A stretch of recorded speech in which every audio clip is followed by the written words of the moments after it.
Can I have a quick show of hands? Who's heard of Tencent? Great start. If you look at the world's most valuable companies, you won't be surprised to find the likes of Apple, Microsoft, and Google. But one name does stand out: Tencent. The company is worth more than the likes of Facebook, MasterCard, and Samsung. And yet, if you ask the majority of people what Tencent does, you'd be met with a confused look. The truth is that Tencent does everything. Because whilst Tencent's mascot is a friendly-looking penguin, a more accurate animal to embody this conglomerate would be a giant octopus, with tentacles reaching into almost every industry you can think of all over the world. In most places, Tencent operates from the shadows, hence why it's not a household name. But whether you realize it or not, you almost certainly use products or services Tencent is involved with. However, in Tencent's home country of China, it's a very different story. Everyone is aware that Tencent dominates their lives, and that's because in China, Tencent has achieved the seemingly impossible: one app to rule them all. The Chinese company I'd be most worried about is Tencent because of WeChat. In China, it is sort of impossible to live without WeChat.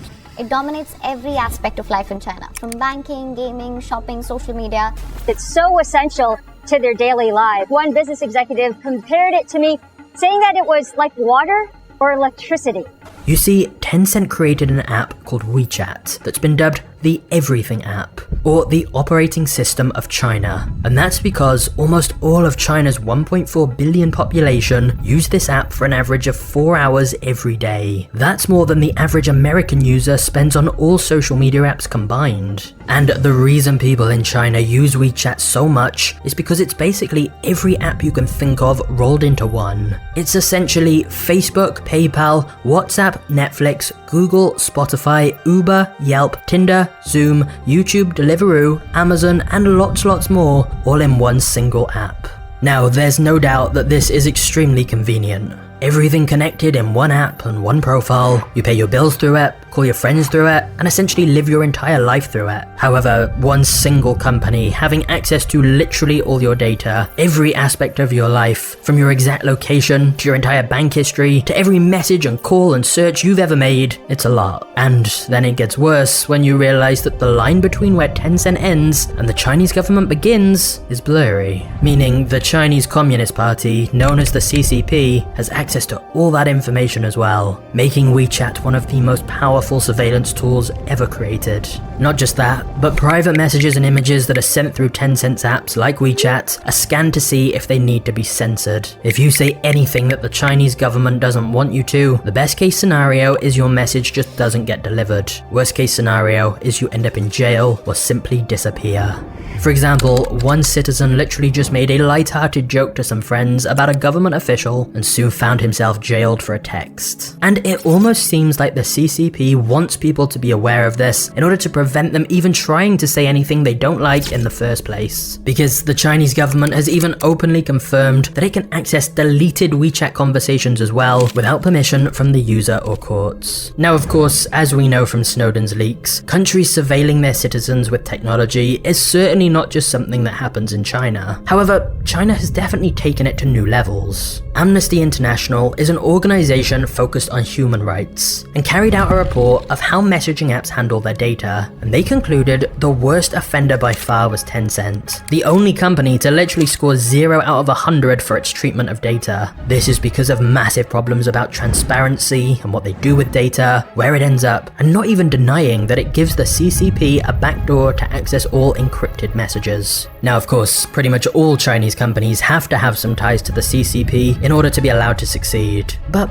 Tencent is unique because it has been allowed to monopolize entire industries in China and use brutal tactics to wipe out competitors without any interference from regulators. But in exchange for that freedom, some would say as a result, they've been turned into a weapon for the Chinese government. It's estimated the CCP has thousands of members inside Tencent, including party officials on the Tencent executive board who can influence decisions. For example, during the initial COVID outbreak, the Chinese government used WeChat for population control, assigning color codes to determine whether people were healthy and what they were eligible for, like if they were allowed to leave their homes or not.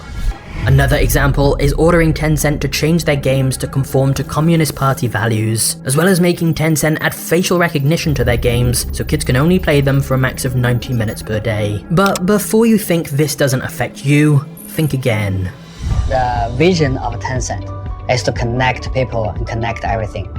You see, once Tencent built their monopoly in China, they began expanding abroad, and essentially went on one of the biggest shopping sprees in history. They've invested heavily in companies like Reddit, Tesla, Discord, Spotify, Snapchat, and Universal Music. And those are just a couple of the many hundreds of companies outside of China that Tencent are now involved with. They are also the largest gaming company in the world, with revenue significantly higher than any competitor. This is particularly crazy when you consider that gaming is just one of countless different industries Tencent operates in. And yet their gaming division alone is bigger than the entire company of Nintendo or EA. And the reason Tencent is so dominant in gaming is because they own 100% of Riot Games, creator of League of Legends, 40% of Epic Games, creator of Fortnite, not to mention stakes in Ubisoft, Activision Blizzard, and so many more of the world's most popular games. The same is true in other industries. For example, Tencent's payment division is nearly as big as PayPal's entire business,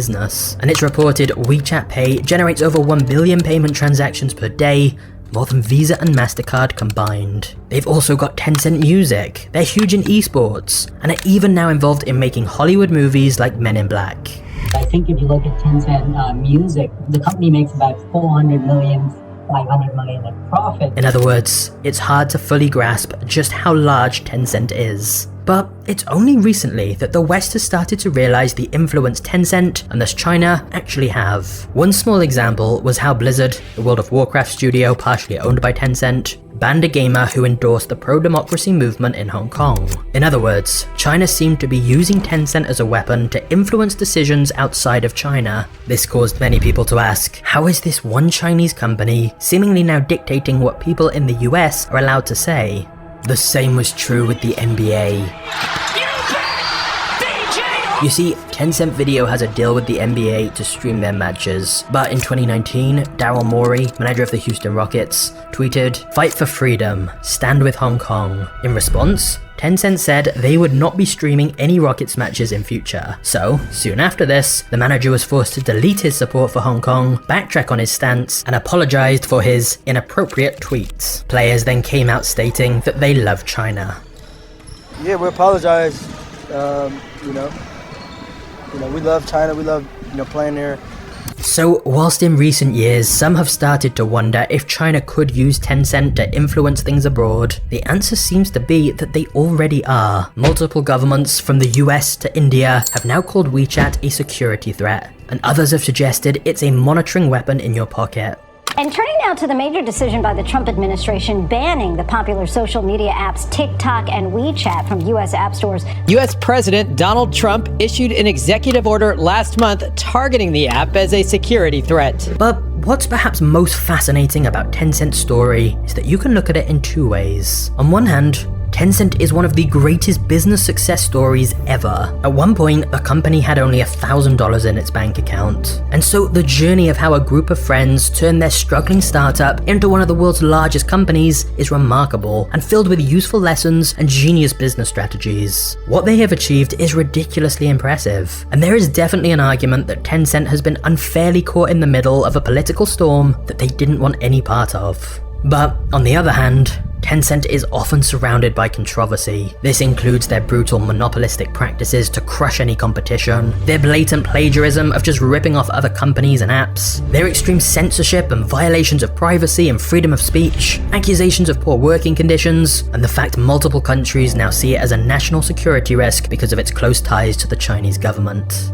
But I do want to be clear, to just dismiss Tencent as a puppet of the CCP is unfair. In fact, right now, the Chinese government is actively hurting Tencent's business, and is responsible for wiping hundreds of billions of dollars off Tencent's valuation, which of course just raises even more questions. Why would the CCP be damaging one of its most useful assets? As you can see, the Tencent story has a lot of different pieces to it. There is both good and bad, and several plot twists along the way. Honestly, I've covered lots of different business stories, but Tencent is one of the most fascinating. In this video, we're going on a journey through Tencent's insane history to find out the truth behind this gigantic business empire, a company that influences so much and yet is so rarely discussed. How did they get here? What are they planning next? And what does it mean for all of us? So buckle up, because I assure you, the story of Tencent is going to be a wild ride.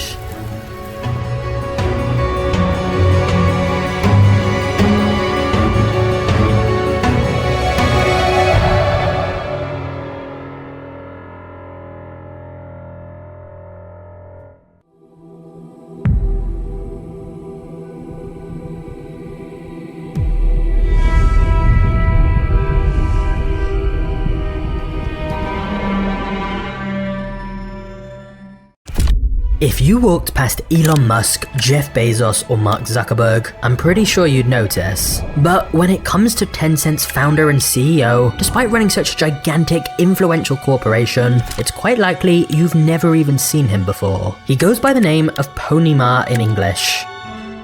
Our next guest is the founder and CEO of Tencent, Pony Ma. However, this is his actual Chinese name. But since in English his surname translates to horse, he goes by the name Pony as a bit of a joke. The fact we don't usually hear much about Pony Ma or know much of his story is mostly by design. Tencent tries to walk the tightrope of keeping both China and the rest of the world happy, and since that's very difficult to balance, he opts to not speak out publicly much at all. It's better to just say nothing rather than cause controversy and headlines. The other reason we know so little about Pony is that unlike his arch nemesis Jack Ma, the founder of China's other dominant company, Alibaba, Pony is introverted and simply doesn't like being in the spotlight. And this has always been the case. Growing up, Pony Ma was a quiet kid who mostly went unnoticed throughout his school years. The only time he did get much attention was when he hacked into his university's computers and got a reputation as a great coder. In fact, for his university thesis, he created a software program that could help forecast stock price movements. And this software was so useful that at age 22, he sold the program to the company he was interning at for a price of about 3 times his annual salary. By the time Pony graduated from college, the internet was in its very early stages, and whilst of course it was very primitive back then, Pony was excited by its potential and began thinking of business ideas to try and capitalize on this exciting new internet technology. However, although Pony was undeniably a very talented and hardworking programmer, the beginning of his future business empire did not come from some revolutionary idea that Pony himself created. You see, it's time for the first uncomfortable truth about Tencent. The business was started by just ripping off someone else's idea, and as we'll soon see, that has remained a fundamental part of Tencent's business strategy ever since. But it all began when one day Pony was browsing online and stumbled across something called ICQ, an internet chat platform that at the time was pretty groundbreaking. It was basically the first mass-adopted instant messaging system on the internet, letting any two people online have a private conversation in real time.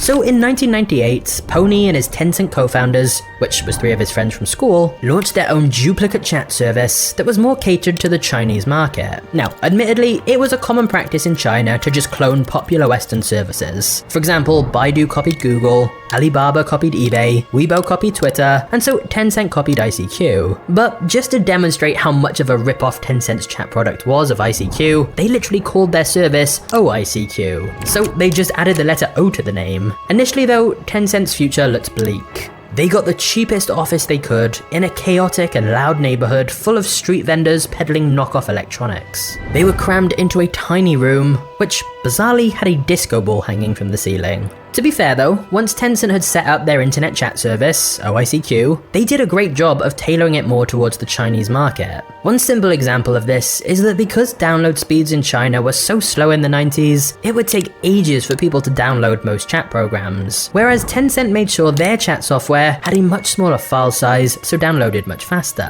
Also, unlike other chat software where you could only message people you already knew, Pony made it so that on OICQ, strangers could connect if they wanted to as well, thus laying laying the early foundations of it becoming a social network. At first though, the problem was that very few people even knew OICQ existed. Pony himself later admitted, when users first came, nobody was in the chat room. I had to keep them company and talk with them. Sometimes I had to change my profile picture and pretend to be a girl. So you had the CEO talking to random people in the chat, hoping they'd like the service enough to keep using it. Now, to be fair, this was actually more of a side project for Tencent in the early days. Pony initially spent more of his time trying to work on a software that connected pages, or bleepers as they were also known, to the internet. Unfortunately, that idea was going nowhere, and so Pony was relieved when one evening he logged onto their chat app and saw a spike in users. 2 months in, they'd hit 500 users, and from that point, the user number began to rise faster and faster each month as people in China shared OICQ with their friends and family. Before long, the chat app was growing so fast that it became Tencent's only focus. They ditched the pager idea completely and went all in on OICQ. Thousands of users were now joining every day, and so you'd think Pony would have been thrilled. But in reality, he was more stressed than ever. That's because there were 3 major issues. Number 1, servers in China were expensive at the time, and they kept having to buy more, which was particularly problematic because of issue number 2. Tencent wasn't making any money. OICQ was taking off like a rocket, but it wasn't monetized, and so they were actually just losing money the more people used it. But then, worst of all, issue number 3. One day in 1999, about 9 months after starting OICQ, Pony received a thick envelope in the mail from America. It was a letter from the lawyers of AOL, a big American company who owned the original ICQ chat software that Tencent had copied. It said they were suing Tencent for violating intellectual property laws and demanded Tencent stop using the name OICQ immediately. By this point, OICQ had hit 1 million users and was growing rapidly, but Tencent didn't have the money for a lawsuit. They barely had any money at all. In fact, most of the small Tencent team were doing freelance work on the side to try and raise enough money to pay the rising server costs. They were all working crazy hours and getting very stressed out, so eventually Pony decided to try and sell the company. Unsurprisingly though, given the lack of revenue and legal issues, nobody wanted to buy it.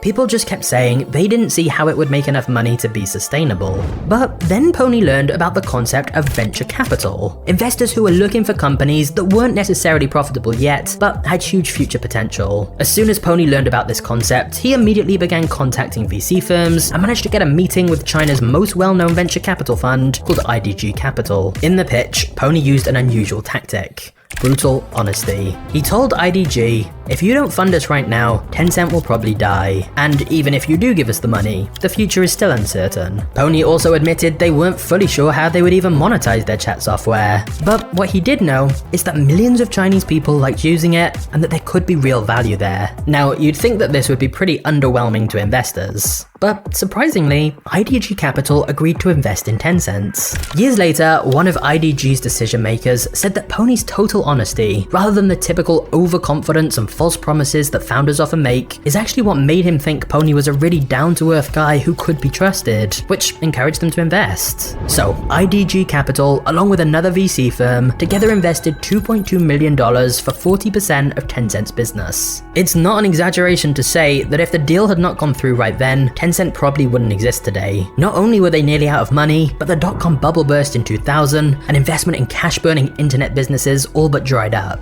Luckily for Tencent though, they'd got the money just in time, and so could continue operating. There was still the lawsuit threat from AOL to deal with though, and so Pony was forced to shut down the OICQ domain names and rebrand their chat app as something else. Eventually, Pony decided to rename it as simply QQ. So, their legal trouble was sorted, they had enough investment to carry on running, and their user number continued to grow at an insane rate. After hitting 1 million users in year 1, they reached 50 million in year 2, as more and more people in China shared the software with other people so they could chat. Tencent had perfectly adapted the original ICQ chat to fit Chinese consumers better. Now, just one issue remained: making money. Whilst you'd think having lots of users would make monetization easy, back in the early 2000s on the internet in China, it actually wasn't. Pony tried multiple monetization strategies, including placing banner ads on QQ, selling QQ's chat software to companies, and charging a small membership fee to use the software. All of these failed.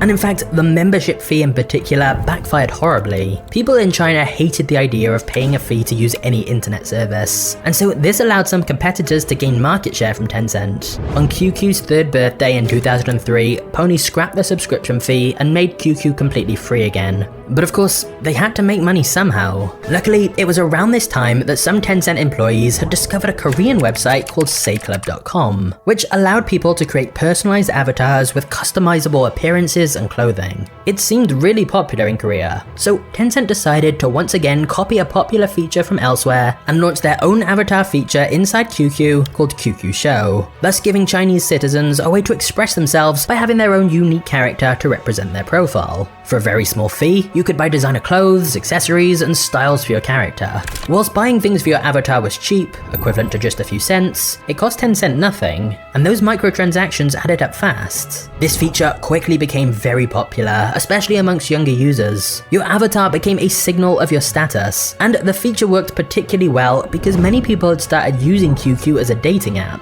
adding strangers randomly and chatting with them. And so the avatar function was a way to express some personality, and in some cases establish themselves as being rich by purchasing the most expensive avatar items. Finally, Pony could relax a little. Tencent's chat software QQ was now making money by selling these virtual items, and they soon crossed 100 million users in China. Pony even met his future wife through QQ. For 3 months, he was chatting with a girl on there before they met in person. Funnily enough, when they first started chatting on QQ, she had no idea she was speaking to the founder of the service. She reportedly messaged him asking, "Who are you?" And he wrote back, "I'm Penguin Dad," a reference to the fact that Tencent's mascot was a penguin. But she just replied, "Then I'm Penguin Mum." Their relationship began from there, and 6 months after meeting in person, they were married. Unfortunately for Pony, that happiness would be short-lived, as little did he realize his company was about to go to war, and their opponent was a $100 billion corporation called Microsoft.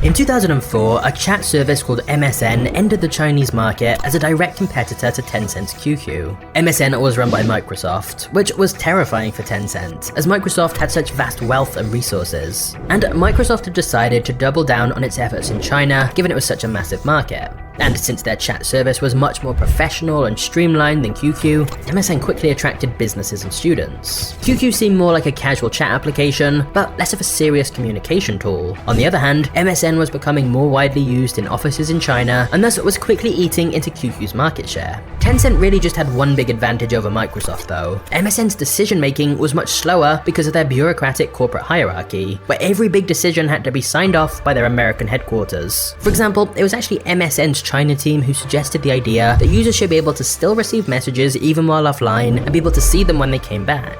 But the suggestion never went anywhere. Meanwhile, Tencent managed to incorporate the same feature in just a couple of weeks, and it proved to be hugely popular. And so even though Tencent had grown into a fairly big company by this point, they still acted more like a scrappy startup. This often meant their apps were a bit buggy and had some issues, but they were able to launch new features really fast, get real-time feedback, and just fix issues along the way with very regular updates. Another issue for Microsoft's MSN chat was that initially they kept all their data back on US servers, which meant Tencent's QQ chat service that ran on local Chinese servers was much faster to use. But the biggest mistake for MSN was that they later incorporated their MSN chat into their platform MSN Live. And this just confused users, as now to use the chat they had to go to a website instead, and it was just unnecessary extra steps. Ultimately, despite having greater resources, MSN lost the fight to Tencent. In truth, China hadn't been a main priority of theirs. Microsoft had bigger battles going on elsewhere, like with Google in the US, whereas Tencent at the time had just one focus, which allowed them to go all in. But this victory over Microsoft was a critical turning point for Tencent, as after defeating a much bigger company, they went on to completely dominate the chat market in China, passing 500 million users in late 2005. And it was this dominance that would be the springboard for all of Pony's other plans. You see, Pony had a vision of being much more than just a popular chat platform, but instead a whole network of integrated internet services, as this would make it much harder for anyone else in the future bigger to try and compete with them. And so Tencent began adding several other features into QQ, like the ability to access news. And after seeing how quickly Tencent was growing, a South African company called Naspers had decided to invest $32 million in Tencent and become their largest shareholder. In fact, they still are to this day, meaning Naspers got one of the highest investment returns ever. But back when they first invested in Tencent, this gave Pony the influx of cash he needed to begin the next stage of his plan. And this is where things start to get crazy.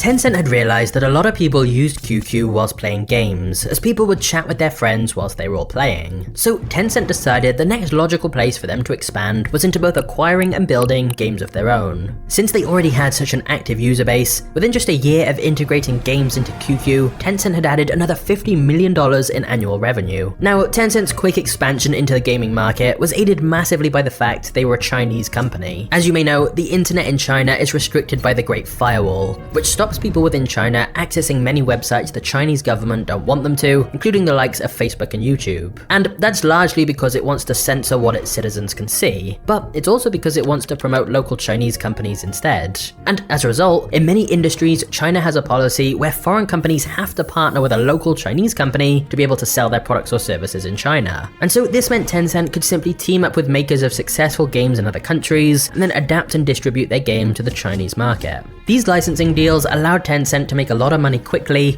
without even having to produce any games themselves. They could just partner with makers of popular games in other countries, bring their game to the Chinese market, and promote them to their massive QQ user base. Since international companies were reliant on finding a Chinese partner if they wanted to enter the Chinese market, Tencent knew they had a lot of leverage, and an unfair advantage in negotiations. If game makers wanted to bring their game to China's gigantic population, they needed a Chinese partner, and who better than Tencent given their huge user base? One example of Tencent's power is illustrated by an anecdote from the American video game developer Zynga when they were trying to agree a deal with Tencent. An ex-Zynga employee said, "Negotiations go on for months and months, and then by the time you get to the red line stage in the contract, all of a sudden at the last minute, they change everything. It's a business tactic they use to wear down their partner." But as well as licensing games for the Chinese market, Tencent did make some of their own games too, normally by just replicating fairly simple games that were working well elsewhere. For example, QQ Speed was very heavily inspired from Mario Kart. This of course was even more lucrative than licensing, as it meant they kept all the money for themselves. And it was low risk as they were using game concepts that were already proven to work well abroad and just making their own version of it for China. However, since China had a major lack of digital piracy enforcement, Tencent realized if people weren't paying for games up front and were just sharing them for free, why not make the games free for everyone and make money through in-game sales instead, like paying for extra lives, features, and upgrades. Nowadays, of course, microtransactions within games are extremely normal, but Tencent were definitely one of the first to push this so heavily, and it worked. Tencent's revenue continued to rise. With monetization now going so well, Tencent IPO'd in 2004 on the Hong Kong stock market, which provided them a war chest for Tencent to invest heavily in more expansion and growth. However, that growth would only be possible thanks to Tencent's culture. Now, most Chinese tech companies are notorious for their long work hours. The schedule is often referred to as the 996 schedule, meaning you work 9 AM to 9 PM 6 days a week. And that includes hours and hours of unpaid overtime. That's illegal, but the government turns a blind eye because long hours like that built China's tech giants. His day at one of China's tech giants started at 8 a.m. and should have ended at 8 p.m. But he says nobody wanted to be the first to leave or you'd be labeled unprofessional. 像每天下班这么晚，你说要开心哦，要快乐肯定是没有。然后如果是下半年的话，大概基本上是11点半到12点下班。然后基本上没有午休，现在已经有点麻木，就是下班了就赶紧休息吧，然后可能。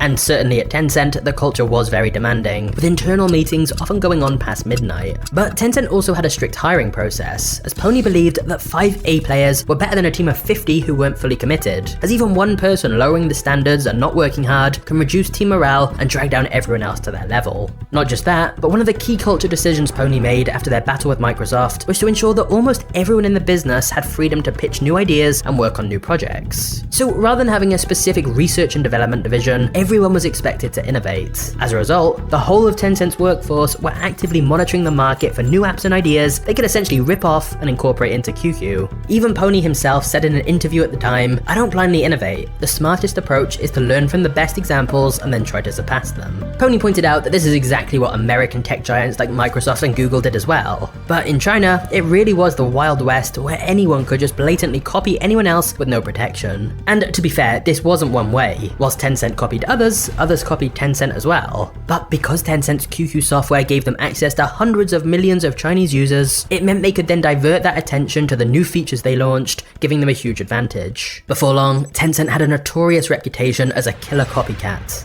At one point, its reputation fell so low, it was embroiled in a full-blown media controversy, and peers openly accused and scolded it for violating copyrights. And Tencent's reputation took an even bigger hit after a battle with a security company called Qihoo that offered a popular antivirus software called 360 Safeguard. Tencent had decided they wanted to get into the security market as well, so they'd created their own very similar version of Qihoo's security software called QQ Doctor. And because they could simply integrate it into the already very popular QQ software, they almost immediately gained a 40% market share in China. So Qihoo decided to fight back by launching a big media campaign accusing Tencent of spying on its users, saying Tencent accessed user data and files on people's devices it didn't have permission to. Tencent sued Qihoo as a result, but in the court of public opinion this backfired, as it looked like a bigger company just trying to silence a smaller company with legal threats, rather than actually trying to demonstrate their innocence. And then Tencent made an extremely bold move. They informed users that Qihoo's software was not compatible with QQ, meaning users had to choose either keep Qihoo's security software or keep their beloved chat app that connects them to all their friends and family. You couldn't use both. If QQ detected Qihoo 360 Safeguard on your system, QQ stopped working. But Tencent's gamble paid off. Tencent knew that ultimately, most users were too connected to QQ to abandon it. So Qihoo were mostly the ones who lost users instead. People just switched to QQ's antivirus software, which was very similar anyway. It was yet another victory for Tencent, and proof of how easily they could launch a new internet service and almost immediately become the market leader. In the media, headlines such as "Tencent empire out of control" started to appear, as this was clearly monopolistic to essentially ban your users from using a competitor's products. But interestingly, the Chinese government showed no interest in intervening. They seemed quite happy to sit back and let Tencent grow. Only later would it become clear why. But with no regulations or laws to stop them, between 2005 and 2010, Tencent's revenue went from $200 million to $2.9 billion. However, as Tencent continued their expansion in China, opening up more internet services and then leveraging QQ's massive user base to make them popular, eventually they realized a new strategy might be needed. For a while, Tencent had simply been trying to work on everything, competing in loads of different sectors and making clones of all different internet services and just seeing what worked. Basically, they tried to compete everywhere, rather than playing to their own strengths. And really, Tencent's biggest strength was in leveraging its QQ chat platform with hundreds of millions of users to direct traffic to other places, like they'd done with news and gaming. So as their copycat reputation got worse, one Tencent executive said, "There's a lot of great entrepreneurs outside, and if you turn every single one of them into your enemy, it's not a good thing. As a company, you can't actually hire those entrepreneurs, so what are you going to do? Investment is actually the best way to get a piece of their action." Thus, Tencent began shifting its strategy towards investing in Chinese companies instead of always trying to directly compete against them and crush them. For example, Tencent paid $448 million for 36.5% of China's third largest search engine, and merged their own search product into that, rather than competing.